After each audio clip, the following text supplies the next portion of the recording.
comes the, y'all don't really want it like that.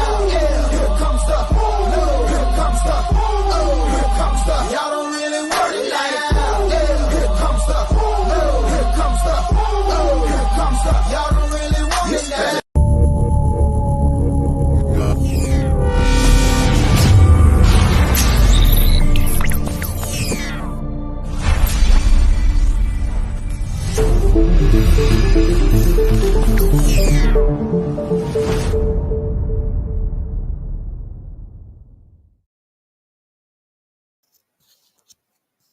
What's up, Titans Nation? Welcome in to the 615 and welcome in to the SeatGeek Studios. Shout out to our sponsor, SeatGeek. Use our code 615 podcast 615 PODCAST at checkout for $20 off any order of $50 or more, and this is good for a one-time use.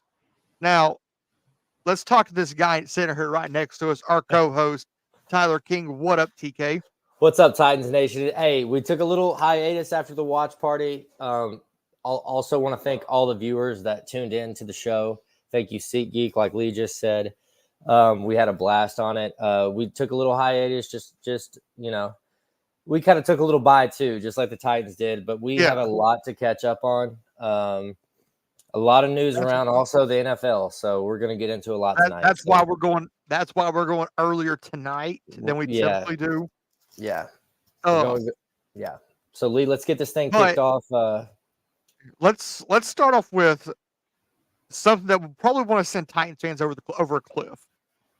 Shall we? I got a feeling I know what it's going to be. So yes, absolutely, please. Everybody has a story. My story began when I played at the Dome, but I'm not here to talk about that. Let me tell you about our color, H-Town's color. H-Town blue has been a part of our DNA since this city was born over a century ago. It means so much that our founders put the color on our city's seal. Our pioneers, first responders, and countless icons who call H-Town home don this color with pride. Now it's our turn. Houston, we heard you. H-Town blue isn't just a color, it's a part of our story, and the next chapter starts now.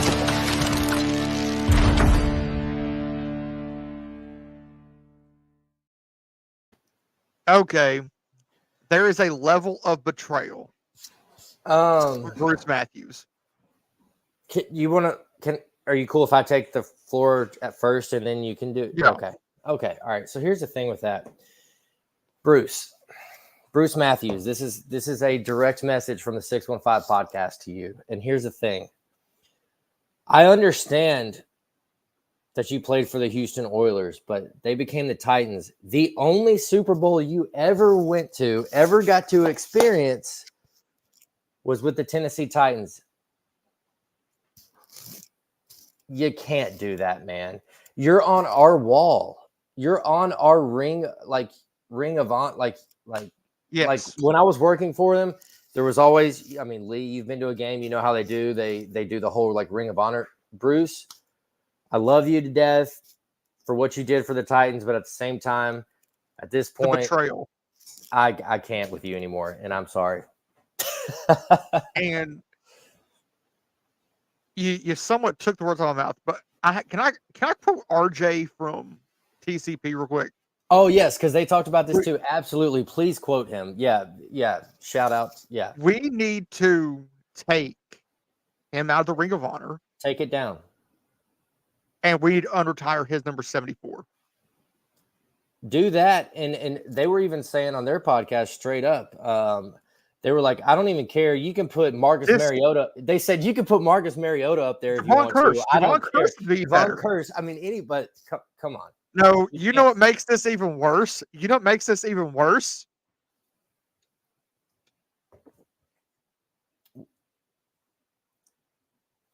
Lee, dude, come on, bro. Oh, God, Lee, man, we just lost like 3 viewers. No, I'm kidding. But if you the way I look at it, yes, there was betrayal, but he's using basically what college football players call his the NIL. Pretty much, yeah. But at the same time, yeah. But there's a level of betrayal. Also, man, I think a lot of that had to do with this, Lee. I'm sure he got. They he probably got some, paid him.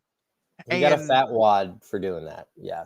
And if you think about it, and I think they mentioned this the other night on TCP, the McNairs did not pay him when he was in his playing days. Bud Adams did. Yeah. Yeah. Because whose name was on the paycheck? Bud Adams. Exactly. Bud Adams' name was on the paycheck. But there was other news that came out from around the league. Robert Saleh has been the first man down.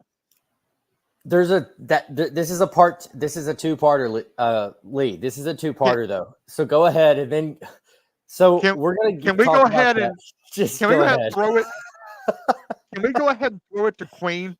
Another one bites the dust. Not only that, part two to this. But the bad thing about who the new offensive coordinator is. About who the new offensive coordinator is. Lee, what's his name? Because you're the first one that showed me. Todd, what? The new offensive coordinator or the new offensive play caller of the New York Jets is none other than Todd Drowning. Todd Drowning.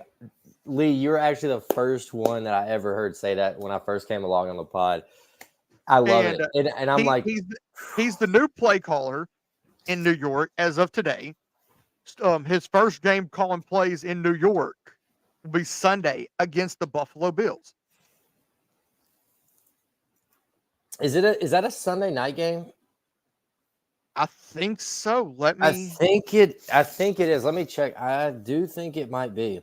And the funny thing is, Robert Saleh got fired after coming back from London. No, actually, Lee, it's the Monday night game. Oh, it's the Monday. He gets his first. He gets the first. This is the first game he's calling plays for the New York Jets. Yeah, and but let's get back to the head coach part of that. The other part of this is the weird way they handled it. Because most coaches, they're allowed to go out to their office. They usually have a couple hours to get all their stuff out. Yeah. Yeah.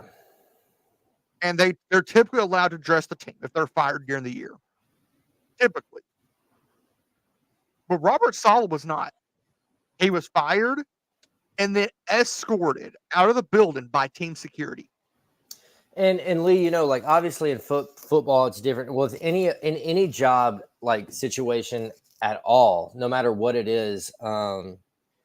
I mean, even if it's there are times where you hear people like that have lost just like regular day-to-day jobs. You hear them like, hey, when you hear the words they were walked out, that is a lot of times, especially if it's a place where there's keys involved, stuff like that. Like you will get escorted out. But in the NFL, it's a little different when it comes to that.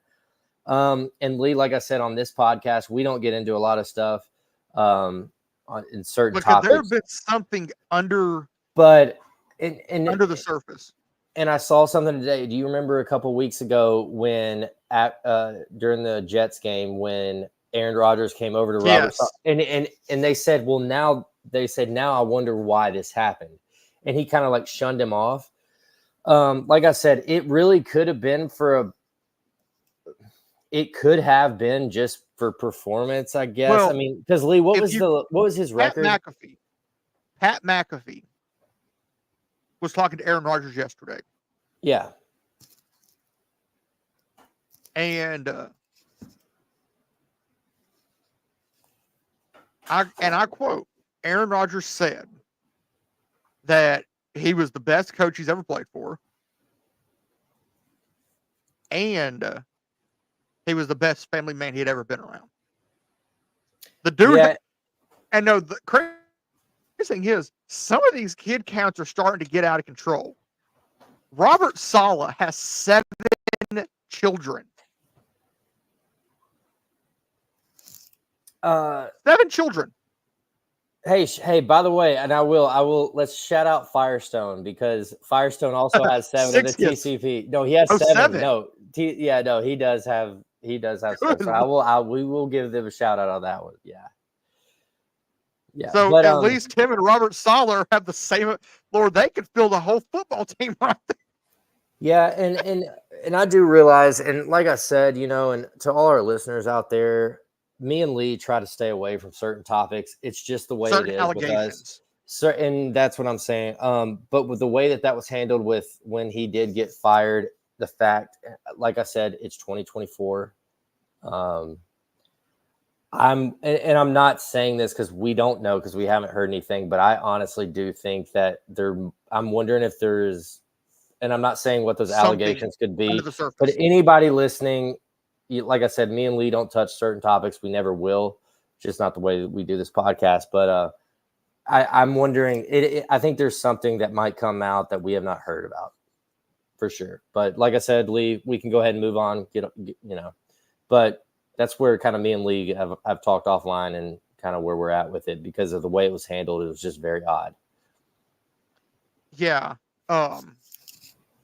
But Tyler, I'd sent you something on your phone that kind of like, okay, about the podcast story. Yeah. We've shout out to big boy Ben Jones. Hey, thank you, SeatGeek. I feel like SeatGeek, since SeatGeek's come along, we're seeing some more of that. Yeah, Ben Jones, former Titans. I mean, I will put him in the legend category when it comes to the Titans. But yeah, he did. He took a little view at our story that me and Lee posted today about the pod. So shout out to Ben Jones as well. Lee, you can't do that, man. You can't do that. You can't send me that. Man, okay. All right. Sorry, guys. Lee. Okay, Lee, let's move on. But tonight we're talking about the first quarter of the season, but we're also looking at the Week 6 matchup with Indy. This, I think, is set to be a good game. Okay, real quick, because I know the slides and everything we're about to get into, just for all our listeners, because they are going to want to hear us talk about this. Do we want to get into the Will Levis, Mason Rudolph stuff and the Callahan stuff now or later? I think it'd be best to do it early, because I do too. I think the notes that I have were from the Callahan press conference on Monday. Okay, so let's run through that and then let's get into that. Yeah, go ahead and throw it up. So the press conference notes, these are from the Callahan press conference on Monday. Bye week came earlier than the team would have liked, but a break is a break. Players had all of last week off and will return to the facility. This was on Monday to begin prep for the Indianapolis Colts. Says the AFC is still wide open. After looking around the league and watching other games over the bye week, Callahan feels good about Titans' chances to climb back into the playoff race. And then an update on Jeffrey Simmons. Simmons is still getting treatment on his left elbow. He is still likely to miss practices this week, but no word on whether or not he will be available on Sunday. But the thing that Tyler and I really want to hit on regarding Levis and Rudolph. Will is likely to miss practice today. This was on Monday, as he is still rehabbing his sprained shoulder. But if he is healthy and can get reps starting on Wednesday, he will play against Indy. Callahan said Rudolph gave him an excellent example of what needs to be done to win. And I feel like with Callahan, you're starting to see a whole lot more transparency. Yeah. But let's start off with the Jeffrey Simmons thing. Yeah. Bring us full, bud. This this about Simmons is the injury in the elbow is very similar to what pitchers go through with Tommy John injury.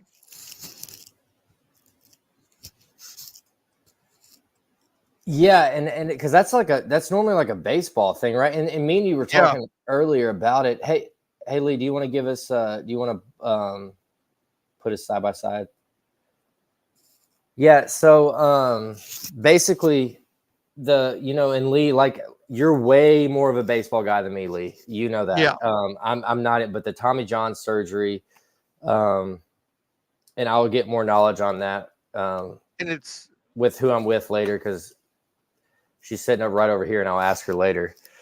But yeah. So as far as that goes, what does that really entail? But I do understand that as a defensive lineman,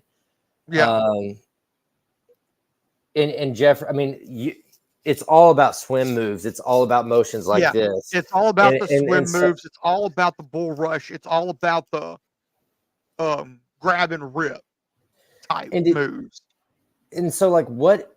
I mean, Lee, like, can you elaborate on that at all? I don't know if you can. Like, what is Tommy John's exactly? Just so the listeners it's basically the tear of your UCL, which is the ligament that runs from here up through your elbow and into it's basically what runs from the bottom of your tricep down through your forearm. Yeah. So it's basic, like if you ever if you're sitting somewhere or you sleep the wrong way, it's what causes your pinky finger and your ring finger to go to sleep. Your pinky and ring finger goes to sleep? Yes. If you if you're leaning over on that UCL, which is that ligament that runs along the outside. And it's basically the same injury that Mariota had, where his pinky and ring finger were going numb. Yeah.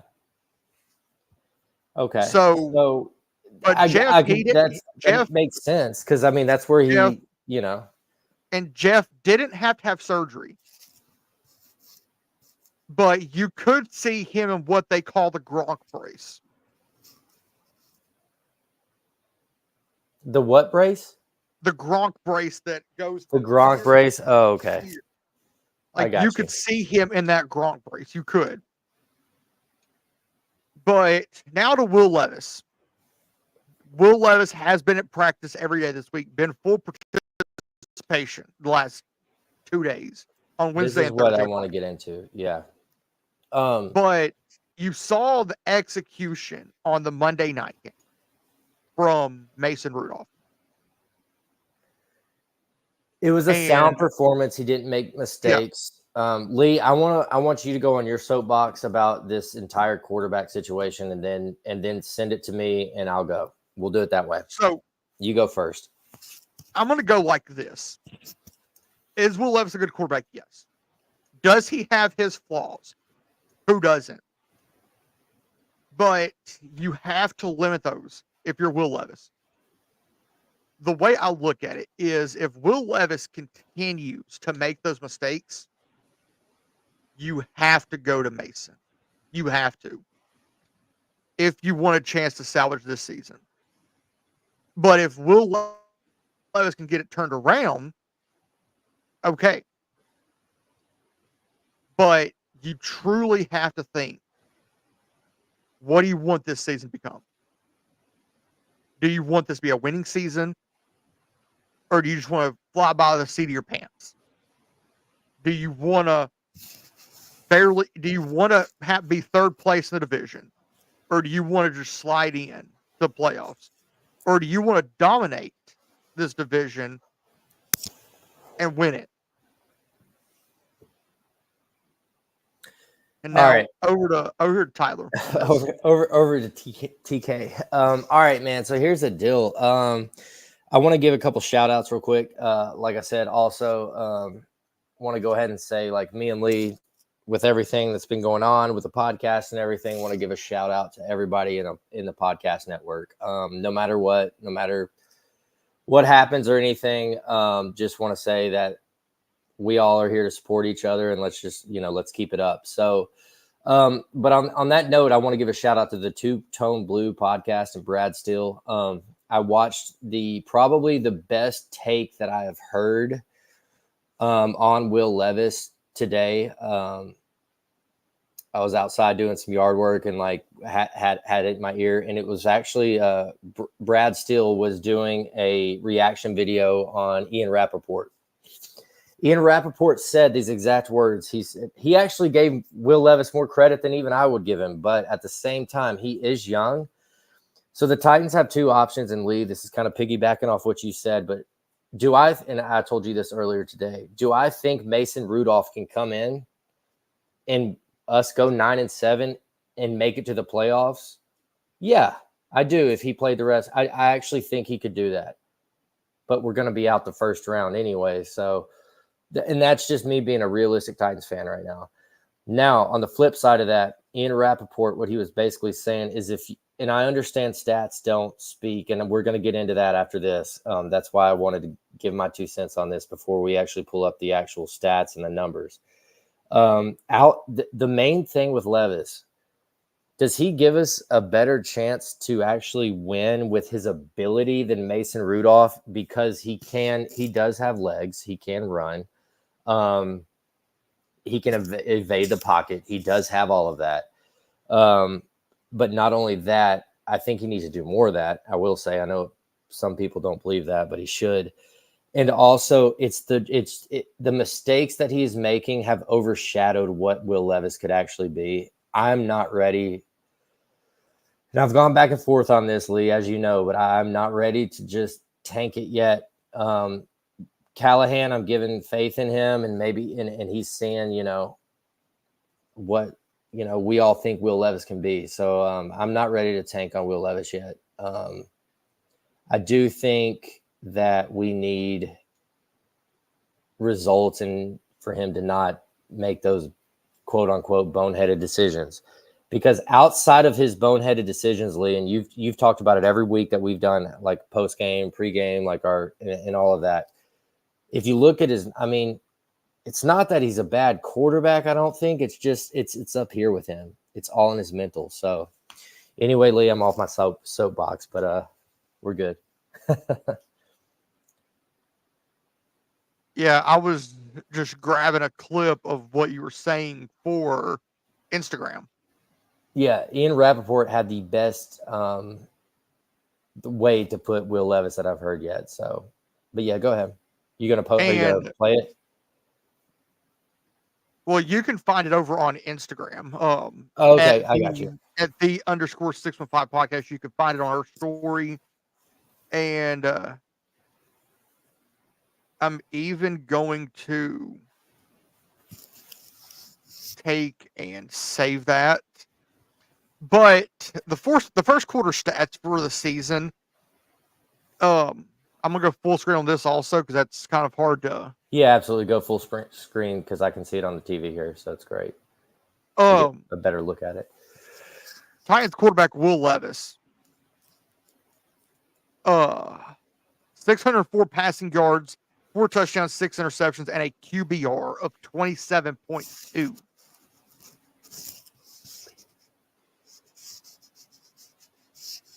Okay, got you. Do you want to dive in on Will Levis some more? Not because of the interception stuff right now. But I mean, like I said, I pretty much said everything I can on Levis with what I'm looking at. Like I said, I mean, 30th and he didn't play, but like the main thing with Levis is the dude has these plays where it's like, I mean, he's made some incredible plays. I mean, throughout his career with the Titans, even though it's a short one. But when it's kind of like, I put it in like relationship terms. It's like, hey, it's almost like I have a toxic relationship with him. It's like, hey, when it's good, it's really good. But when it's badly, it's bad. That's how I feel about Will Levis. I feel like Will Levis is like, it's like being in like a relationship with a toxic girlfriend or something. Like it's when the times are good, they're great, but when they're bad, they outweigh the bad, and those mistakes are costing us games and have. So, And then you look at the running game. Tony Pollard, 61 carries, 246 yards, 2 touchdowns, and an average of 4 yards a carry. Tajay Spears, 27 carries, 87 yards, 1 touchdown, and an average of 3.2 a carry. And as far as the running game goes, Lee, I will say this.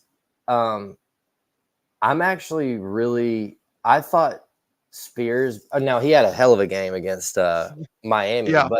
but to be honest, I thought Spears would have more of an impact than he has until the last game. Tony Pollard has surprised me, I will say. I knew he was going to be good because of what he's done in the past, but he can't. He's coming off injury and all of that stuff. But I mean, he's really shown me that he can be like that. We can give. I mean, 61 carries to 27. That shocks me, though. What about you, Lee? Does that shock you a little bit? I thought Spears would get a little bit more than that. I thought it would have been like more balanced, like me too, like 45-45 or 35-35. Yeah, and you even said that you feel like we should go that 2-back set more. That split back, yeah. Because if you do, teams have to be honest, or defense have to be honest. Who's the biggest threat? And then let's look at the receiving. Hop has not had that big of an impact. He's not as big of an impact as Ridley has. 10 catches, 121 yards, and a touchdown. And that's 12.1 yards a catch. Calvin Ridley, 9 catches, 141 yards, and a touchdown, with an average of 15.7. But then Tyler Boyd. Let's talk about Tyler Boyd, that incredible catch before the half. Hey, I will credit a lot of that pass lead to Mason, though. I will tell you that. But the route running. Yeah, the route. And being he's able one of the to best find in the league at that. Yeah. 10 catches, 108, but no touchdowns, and an average of 10.8 yards a catch. Yeah. I mean, our receivers I'm looking at, so you got 10. You've got Hop, like you said, 10 for 121. You've got, but dude, going into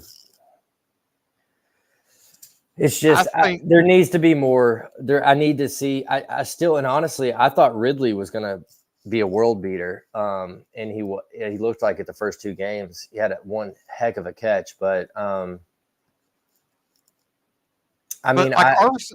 receiving core has been very, very quiet.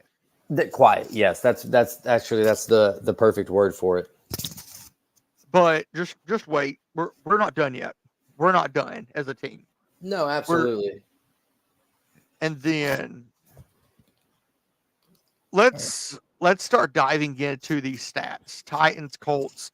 We're gonna look at this game from a Colts point of view before we dive into the Titans. Indy. Total points per game. The Colts are averaging 24 points a game, while allowing the same. They're allowing 24.4 points per game. So through 5 games so far, they have allowed 122 points, while they've only scored 119. Yeah. They've got 50. Huh? Yeah, no. I want to. So total touch. Let me get into this just real quickly. So you got the total touchdowns, 15-13. And let me just run down, Lee, real quick. The first downs? So you got total first downs, 95 to 114. You got rushing first downs, 40 to 44. Passing first downs, 48 to 61. That's a big number. That's a difference right there. First downs by penalties, 7 and 9. Third down efficiency, you've got 25 for 60. Opponents 35 for 75. Third down percentage 41.67 to their opponents 46.67. Fourth down efficiency 3 for 6. Opponents 7 for 11. Fourth down percentage 50% to their opponents 63.64. And the numbers that really stand out is that fourth down efficiency for the opponents. 7 for 11, which comes out to basically 64%. And then the passing first downs, 61 for the opponents and 48 for Indy. I hate to say it, Colts are probably in trouble. They cannot turn that part around. If they cannot start throwing balls for first downs. Yeah. Oh, yeah, absolutely. If they cannot do better on fourth down, they're in trouble when they go for it. But you then go to passing. You want to let me run down it, and then you bring out the big ones? Yeah. Let me run through it real quick. Yeah. So passing attempts, we've got 89 for 148. Next to 119 for 166. We've got net passing yards for 1,126 to 1,311. Pass yards per attempt, 8.1 to 8.4. Net passing yards per game, 225.2 to 262.2. Passing touchdowns, basically identical, 8 and 8. Interceptions, obviously, we don't even want to talk about that, but 6 and 3. Sacks, yards lost, 10 for 79, 12 for 91. Rushing attempts, 125, 174. Rushing yards, 626 to 785. Yards per rush attempt, 5.0 to 4.5. Rushing yards per game, 125.2 to 157. Rushing touchdowns, 7 to 5. Now, Lee, tell me what stands out from all of those stats to you the most, because I know what mine is. Well, the three big things that really stand out to me are for Indy, they're only total passing yards their net passing yards per game, 225. Tying in with their rushing yards per game with 125. But if you look at the opponent's side of this, the opponents are passing for 262 yards and they're rushing for 157 on average. That looks bad on Indy. That's what I was saying.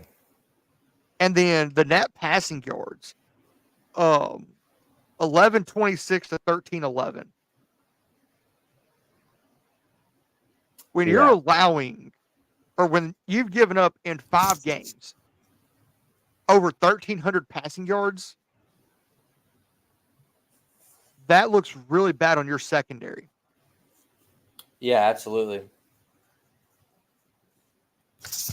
And so, of course, what stands out to you on this?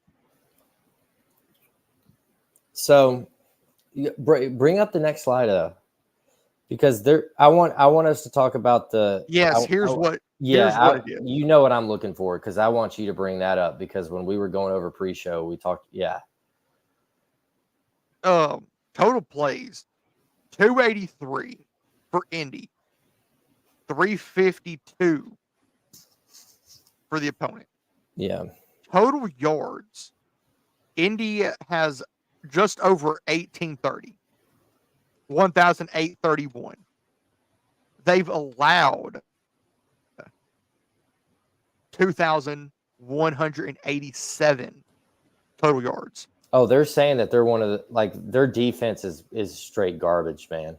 Like I don't care who the quarterback is for us. We should do work against their defense. Yards per game. They're allowing 437.4 yards per game to 366.2. the numbers that really stand out to me outside of those are when you get down to like your punt and or actually more like your return numbers, kickoffs and the total of yards on the return. Indy has 6 kickoffs for 168. Yeah. Their opponents have 1 for 26. Yeah. But but then you go scroll them down to touchback percentage. 92% of their kicks go for touchbacks. Yeah. That's why their opponents are not getting any returns. Yeah. And the reason Indy has 6 returns on kickoff for 168 is because 79% of their opponents' kickoffs are going for touchback. Yeah. So they have more staying in the field of play than Indy does. Yeah, absolutely. So Lee, is the next slide the one that we have about like the massive or after this? Okay, so I'll go through this real quick. Penalties. Next is the Titans. Next is the Titans stuff. Yeah. So the tight stuff. So total yards 25 for 190, opponent 24 to 183. Average yards per game 38 to 36.6. Possession And this is time penalty seconds. yards. Yeah. This is all penalty. Yeah. 25.02 to 34.57. Fumbles lost, which once again, this is it's brutal because we have to keep it. Yeah. It's 5-1. The opponent's 8-5. Turnover ratio. Well, I mean, I don't even know if we need to say it, but it's 1 for us and 27 for the opponent. So, and then we get to the Titans stats. Oh, this is where it gets a little difficult to talk about the Titans. All right, Lee. Let me run through it, and then you give me your 2 cents. Okay. Total points per game, 19.8 to 22.5. Total points, 79 to 90. Total touchdowns, 8 to 9. Total first downs, 70 to 56. Rushing first downs, 29 to 27. Passing first downs, 32 to 24. First downs by penalty, 9 to 5. Third down efficiency, 13 for 47 to 14 for 51. Third down percentage, 27.66 to 27.45. Fourth down efficiency, 2 for 5 and 3 for 5, and then 40 and 60 on fourth down percentage. Now, I think we're going to go to the same place. Total first downs. Yeah. How do the Titans have 70 first downs? And we're that bad. Lee, this is one of the main things. But there's another stat. You've got a couple more coming up after this that we'll really dive into. But if you look at this right here now, obviously we're with our record, we've only won 1 this year so far, given, to some Levis mistakes here and there. But if you look at these stats, like just by the numbers, we actually aren't as terrible as it seems, and that's what hurts because it's come down to those big game-changing moments. But then you get to third down for the Titans, 13 to 47 for basically 28%.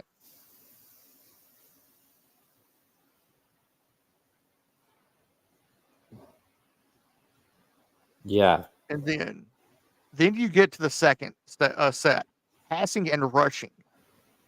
That number right there for the Titans is sort of difficult. 16 sacks for a loss of 109. Yeah. And then interceptions, that's difficult to look at too. 6 interceptions, 4 passing touchdowns.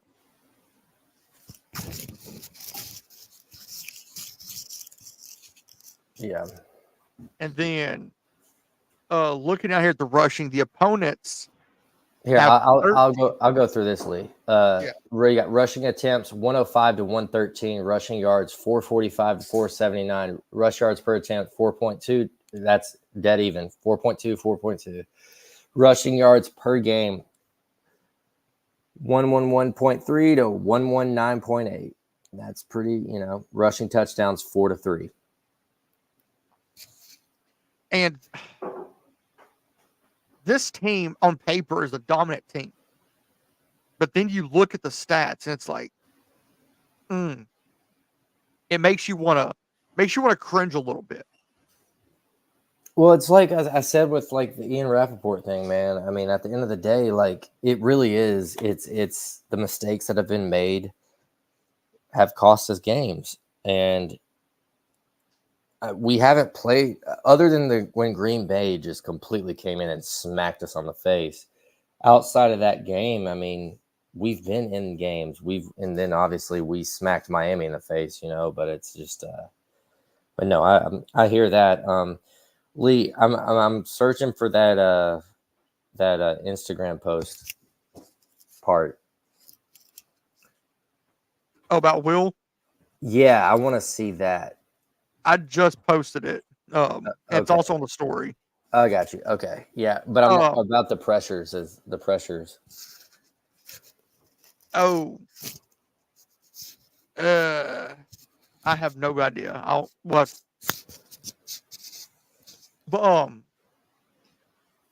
the Titans have ran 236 total plays on offense, and they're averaging 283.5 yards per game. Mm-hmm.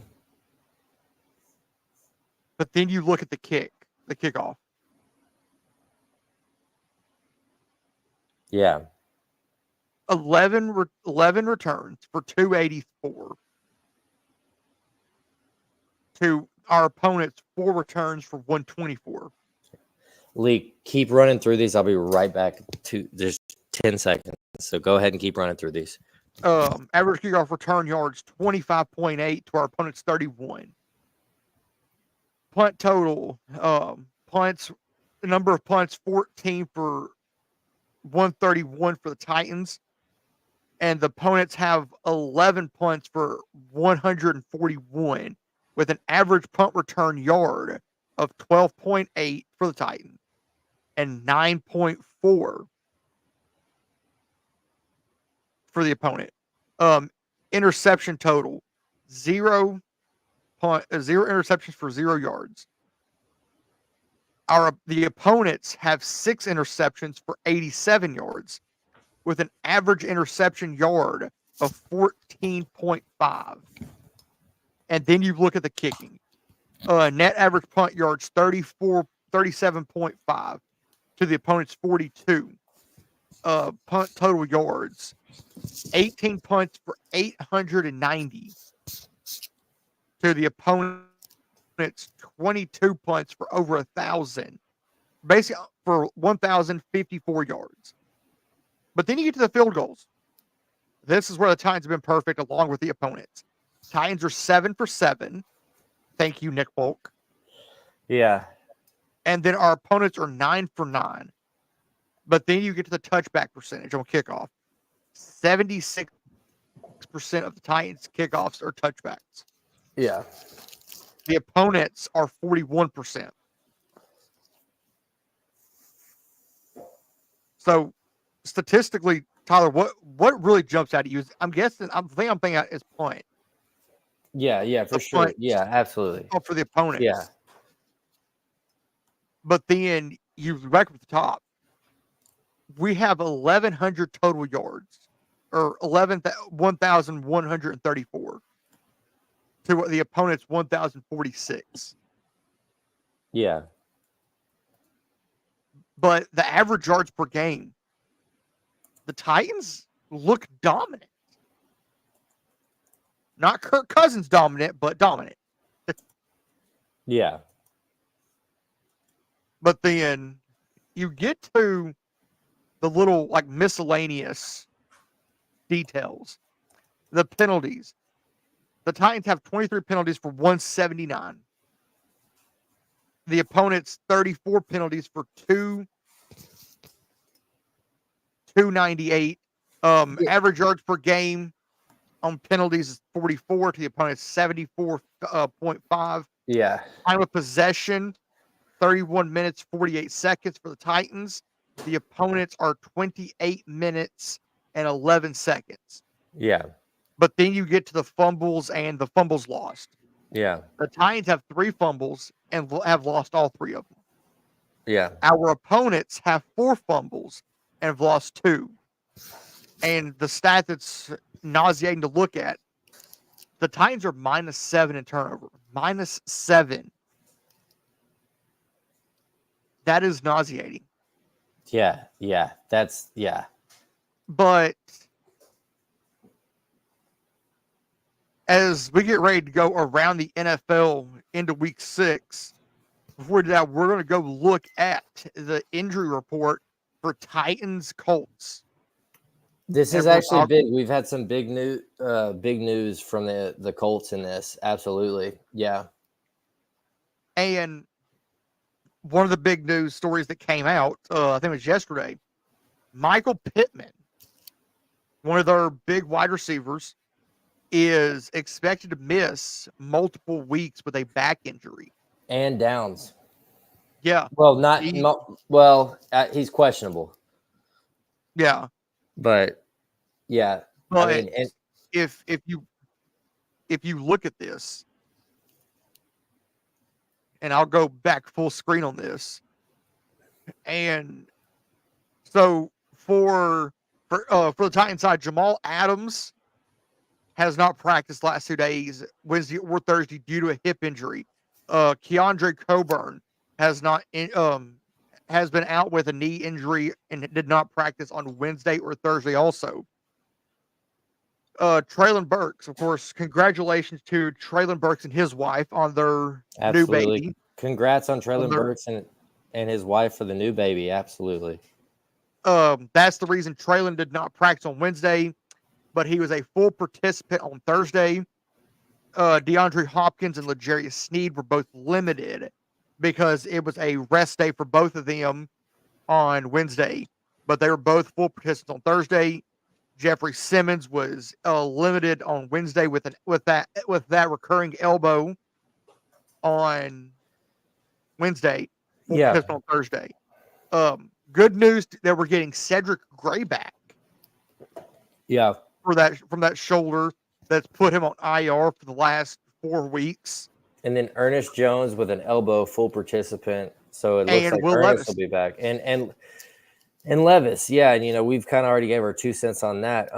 For the Colts, Downs, and we kind of talked about it's funny because I was actually talking yesterday about the toe stuff. When it's that big toe, like especially in football or whatever, you can't if you can't cut on it, you're not gonna be able to go. You're gonna hurt the team. So then we got Michael Pittman. It looks like a back issue. Michael Pittman's not gonna go. Trey Sermon. That's what keep him sidelined for at least a few weeks. Yeah, I mean, it's looking like, from what I've heard, it seemed like he's going to go on IR. Braden Smith looks like he'll be okay, and then Jonathan Taylor. I do not have hopes. I don't know. It doesn't sound like he's going to go. Kenny Moore, maybe questionable. Yeah. Quiddy Pay, maybe questionable with that quad. I will say Anthony Richardson, that's the big one for me. Full participant today in practice. The good thing about that is, and Lee, I told you, because of how we do against backups, I would and veterans. But I would much rather play Anthony Richardson than Joe Flacco, which is most teams you play, you don't want to see their starters. But I would much rather see Anthony Richardson in this situation, because you were actually at that game last year when, you saw what the Titans did to him. Exactly. Absolutely. Yeah. When Minshew came in. Yeah. Nauseating. Yeah. But that was the injury report from Titans Colts. Yeah. We'll get the Friday one. We'll post it out when we get it. Yeah, we'll post it out on the page. Yeah. So let's get into around the NFL. Around the NFL. going into week 6, presented by our our partner, basically, this season, SeatGeek. Use our code 615 podcast 615 PODCAST in all caps All at caps. at checkout for $20 off any order of $50 or more, and that's good for a one-time use. There's a lot And of surprises. There are a lot of surprises so far in the league. yeah, absolutely. And Lee, one more thing. Like I said, I want to always make sure we shout out SeatGeek and thank them. And also, I want everybody to know, as this is a Titans podcast, that code is actually good for anything, concerts, any sport. It's not just football. Yeah, and you have the ALCS and NLCS coming up in the majors. Baseball too, And, whatever it is. Yeah, um, absolutely. I hate to say it, I've got to give a shout out to the New York Mets. They punched their ticket to the NLCS last night. Yeah, you're talking gibberish when it comes to me, man. Because you know me, I don't know anything about baseball really. we might have a guest on here on Monday night who works up in Indy. Diehard Mets fan. Oh, we'll talk to her for sure. Absolutely. But big surprises from around the league. This division, the biggest shocker to me is you look at Cincinnati. They're 1-4.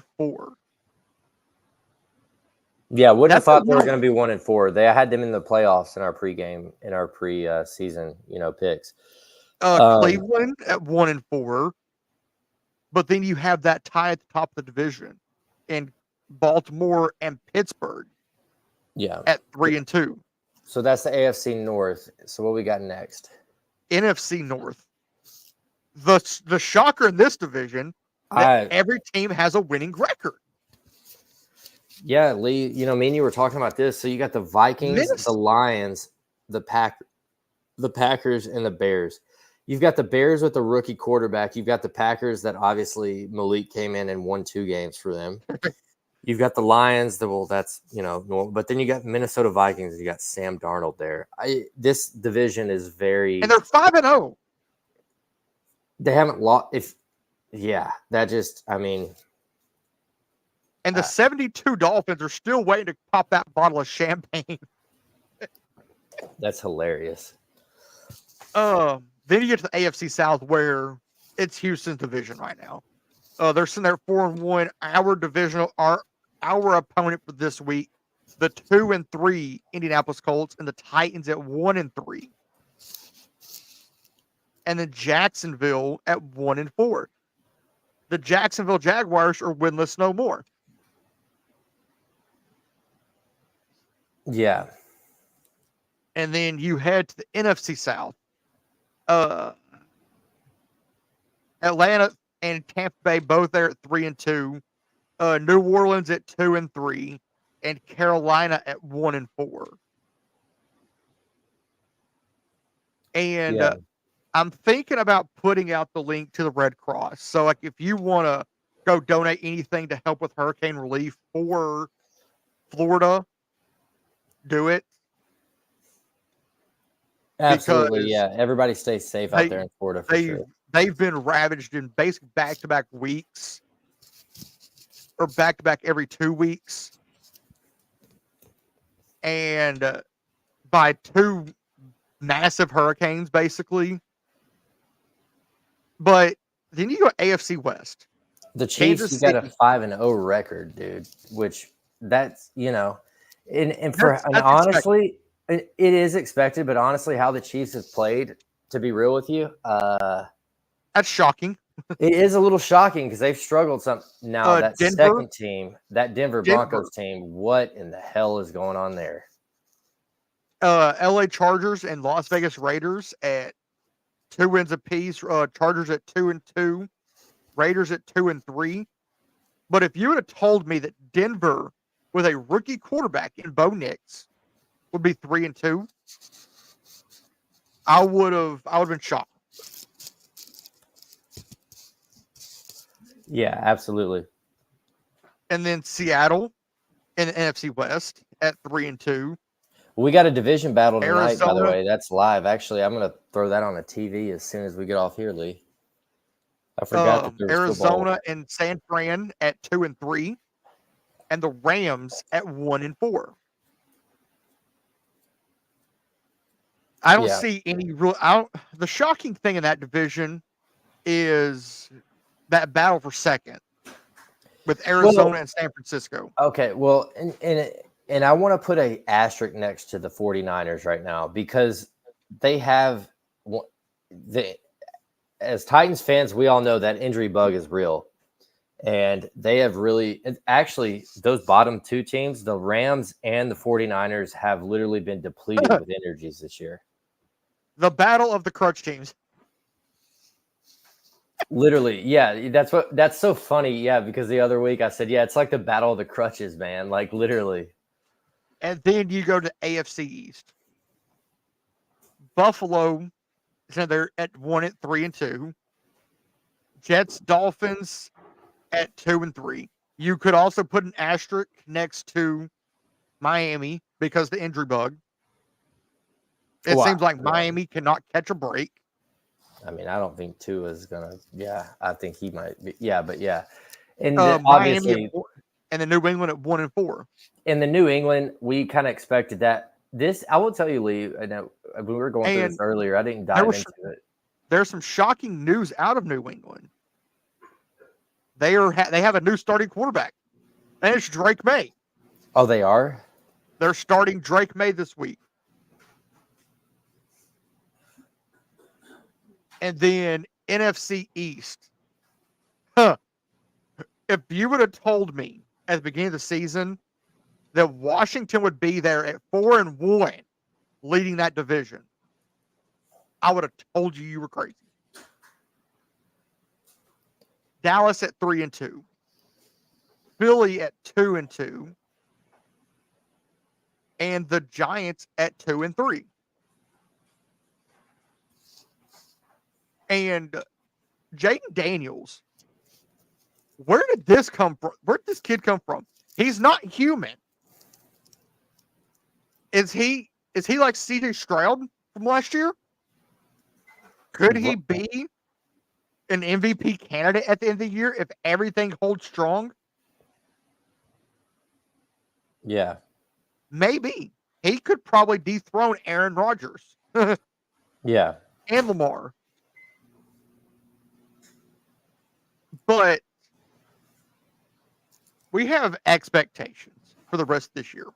Oh, yeah, absolutely. And the first expectation is to execute. Execution is key. Yeah, I mean, you know, that's including not turning the ball over, containing your assignments, and also getting those turnovers. Yeah. Is there anything to add to that one? No, like I said, I think these are perfect, man. I think this right here, Lee, like this one is what I wanted you to bring up. This one right here is what I wanted to like. We have to win the games that we're supposed to win. And I know some people out there are like, because everybody, no matter what right now, everybody was saying Miami at this point of the year for the Titans, that's the easiest game for we should beat the Colts. We should beat the Colts. We should beat the Jags. I mean, there's some other questions, but I mean, yes, you're right. Win the games you're supposed to win. And I'm fixing to pull up the schedule for down the stretch for Tennessee. And we're just going to run through it real quick. Yeah. The schedule down the stretch for the Titans outside of Indy this weekend. It's not going to be an easy schedule. You have Indy, and then you have Buffalo at Buffalo. Then you're at Detroit. Then you have Drake May coming in with New England at LA. Then you have the right now undefeated Minnesota Vikings. Then you're at Houston, at Washington, Cincinnati, at Indianapolis, at Jacksonville, and then Houston. You Yeah. have winnable games in there. Like, you should go beat New England. Yeah. The game that I feel like we're the hardest is Washington, because Jaden Daniels looks like a world beater right now. Mm-hmm. You should go beat Jacksonville twice. Should. So in my mind, there's easily 1, 2, 3, 4, at least 4 wins right there. Yeah. I mean, like I said, I think we can. I really do. This week, I want to see what Will looks like. After injury. And also, I want to talk about Will a little bit more, because I didn't hit on this when we were talking about him earlier. I will say, did you watch the press conference with From him today? No, I or think Monday? it was earlier in the week, or maybe yesterday, but it was earlier in the week. The thing, man, is I will say, and I'm just be honest, it did scare me a little bit, Lee, because of the way that his mannerisms, like he seemed down. I think he's hearing the hype that people are talking defeated. about. He seemed really defeated, and that worries me a little bit, because I want to see that Will Levis, and a lot of people have, said that he's too much. I want to see the Will Levis. Remember, and I've said before, Two Tone Blue podcast, Brad Steele actually said the same thing I'm about to say. Yeah. Literally, I miss that Will Levis where it was like, there might be something wrong with this guy because he's insane and crazy. Like last year. Last year's like the Miami game, the picture where he was like flexed, and like, honestly, I'm cool. I would rather have that than this Will Levis right now. Where you see every vein bulging. Where you see, like every vein I would rather have that than this right now, because and he just seems, I don't know what's going on. And who knows, there could be other stuff that we don't know. But yeah, man, I'm ready to get that dog back that we had last year. And then this right here, I feel like is a very nonchalant one. Try to play mistake free. Turnovers happen. You're not able to limit every turnover not happening. But you need to try to make less mistakes than you're making right now. No. Pete Carroll preached this. Be 1-0 each week. Mm-hmm. Yeah, absolutely. If you can look at yourself in the mirror and you're 1-0, good. If you're not 1-0, if you're 0-1 at the end of a week, you should look at yourself in the mirror and be disgusted. Yeah, absolutely. I agree with that. And then exactly what Bill Belichick preached. Do your job. Don't worry what the guy next to you is doing. If he's messing up, that's on him. Yeah. Do what you can do. Control what you can control. Yeah. And before we head into the quote-unquote fun part of the show, let's hit keys to victory for Indy. Absolutely. Yeah. Presented by SeatGeek. Number 1, take away their run threats. Yeah, for sure. Because and we don't know if we're getting Jonathan Taylor yet. I'm talking about like Anthony Richardson, because dude can burn you. Yeah. Number 2, protect the ball. Because they can force turnovers. And this is the same thing that leads to this. Do your job. Yeah. Play your brand of ball. If you do that and you still if you play to the best of your ability, if you play to the best of your ability and you still lose, okay. Yeah.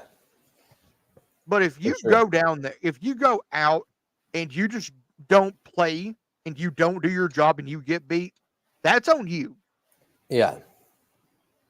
But the fun part of the show.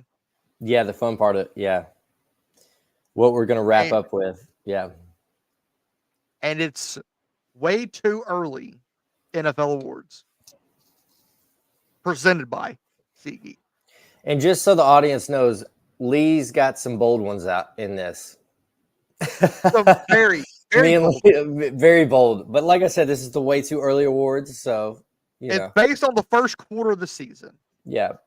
It's all fun. That's kind of, but there are some that I do agree with, I will say. Number 1, Offensive Player of the Year, I went Geno Smith. Okay. Now, like you said, as you're going through these, I was going to give you my 2 cents in my opinion. Yeah, you look at those numbers right now. He's leading the league in passing. He's tied for 17th in pass, which is still too early for that, the touch. But interceptions, tied for 49th. I mean, I wouldn't go there, but I get it, right? Like you said, the way too early ones right now on pace, this is what it would be. So yeah, absolutely. And then Defensive Player of the Year, I went the second year round Michigan, Aiden Hutchinson. Your Michigan in Detroit. Boy.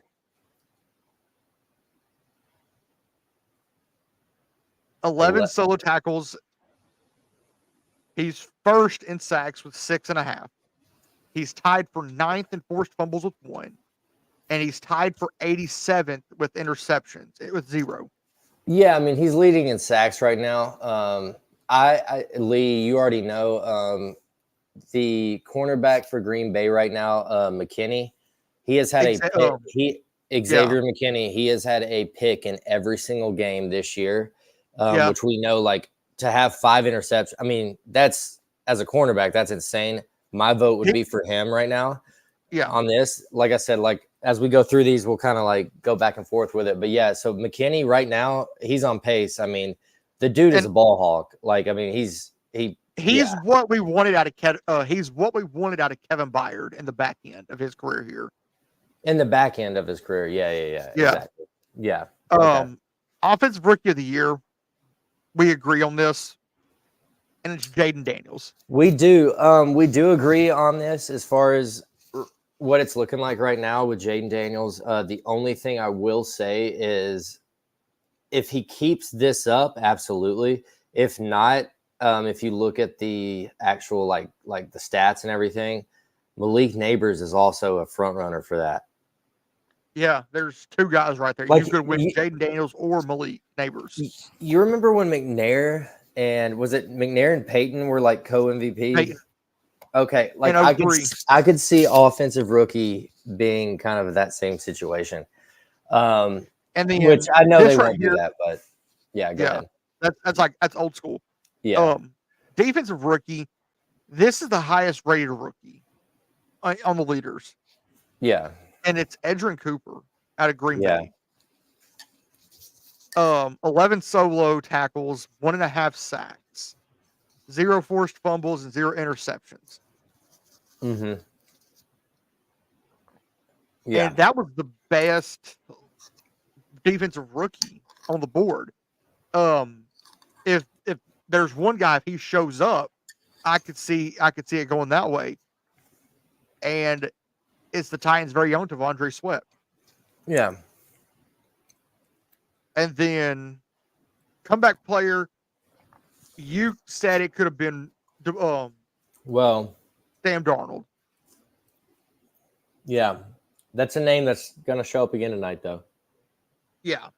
Comeback player of the year, this is like a moral one because the doctor said this guy right here would probably never step back on a football field. Yeah, and like I said, I'm not trying to be like doom and gloom, but like I said, that the only thing, like, it is more of a moral thing because I understand what happened with Damar Hamlin. But it's Damar Hamlin, yeah. Yeah, it's with Damar Hamlin, but I mean, I think when it comes to awards, like I said, I'm not being heartless. Like, I get what you're saying, but we can't. like no matter It's what a happens in life, it's a feel good story. It's a feel good story. it's a feel good story. But everybody goes through something. You can't just give him that because right now, I mean, he's tied for 41st. He's tied for 103rd. He's tied for 18th. He's tied for. I mean, Yeah. But I get what you're saying, Lee. So, like I said, you got a good heart, my friend. So I get it. And then this right here in my mind right now is undeniable coach of the year. Oh, Kevin absolutely. O'Connell in Absolutely. Minnesota. Absolutely. I agree He's with that. got his 100%. team rolling. Yeah. They're leading the NFC right now. They have one of the best records in football right now. Yeah. Undefeated. Outside of Kansas City. Yeah. But then you go MVP. I could win many places. I could win many places right here. I'm going to give you mine right now. But go ahead and show yours. I went Sam Darnold. Dude, this is one of those Lee moments, guys, where he has those like bold predictions, like the Titans winning the Super Bowl type thing.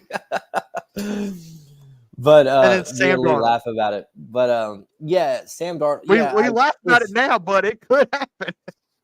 And I will tell everybody, Lee has projected crazier stuff than this, and it has come true. But my MVP for the year, the AJ Brown trade, literally actually down to the thing to where you said AJ Brown's going to get traded, and we're going to get that receiver out of Arkansas, which was traded. But yeah, and there's actually that's the first podcast that he had with Matt Rogers before I came along, and y'all can quote me on that because it's on there. But also, I'm going to tell you right now, man, Lamar Jackson, that's mine again. I'm going to say this: if this cat hits 2,000, you know where this is going. Yeah. If this cat hits 2,000, I could see it being a certain someone who did not get respected in this category. Are you talking about it's the king himself, Derrick Henry is leading the league in rushing. Lamar Jackson, do you want to know he's down the list? No. He's 9. He's in the top 10. Dude, their quarterback and running back are in the top 10. Lamar Jackson is 9, is the 9th leading rusher right now. Derrick 1, Lamar Jackson is 9. That alone, dude, that's scary, dude. Like, they could have 2 people in the running for MVP. Yeah, and actually, he might even be 8. But yeah, I looked before the pod because this was my pick for MVP right now. I just don't think. Lamar. Yeah, and it's just because if we're going if they have a winning record, then I would give it to Lamar. The way I look at it is if the Vikings go on a run, they host the NFC Championship and win it, but all of these are decided by the end of the season. They're all voted on, and all the votes are in by the Monday after week 18. Mm-hmm. Per Teresa Walker. But you could go, as I said, you could go any way on this. You went Lamar, I went Darnold, but you could also think about like a guy like Derrick if he hits that 2K mark, which he's on pace for it. Yeah. But man, we're an hour and 15 in. We're about to shut down shop. Absolutely, guys. But it's been a great time spending time with everybody. Can we go ahead and mention the other thing that's coming down the pipe, maybe? Yeah. Oh, yeah. Absolutely.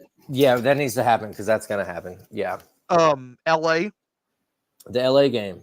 I want to say it's a 4:05 kick on Fox, so 3:05 Central on November. What is that? Yeah, November 10th. November 10th. Yeah. There will be a watch party coming. We're going to do another watch party. I want to thank everybody and thank SeatGeek again for sponsoring that and everything. We are going to do more. After the we saw like the views and the people that were there with us through that. Thank you guys. Appreciate you guys. We need to do another one. and we have And to do more. I think we need to do one on Super Bowl Sunday. Yeah, and even if it's not like we might even do a Super Bowl Sunday one. I mean, yeah, but absolutely, or a playoff yeah. one. A playoff one, definitely Super Bowl Sunday. There's going to be more watch party type events coming because we just got to do it because I mean you guys apparently loved it, so we appreciate all the fans out there and everything. Thank you so much. A little Mike Keith for the road. Absolutely. Pressure up the middle.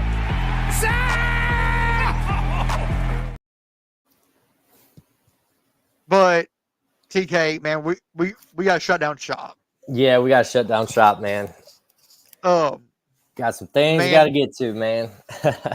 But y'all, thank y'all for coming and hanging out. As we always say, stay classy and tighten up. Love you guys. Tighten up. Let's get tightened up. Tightened up.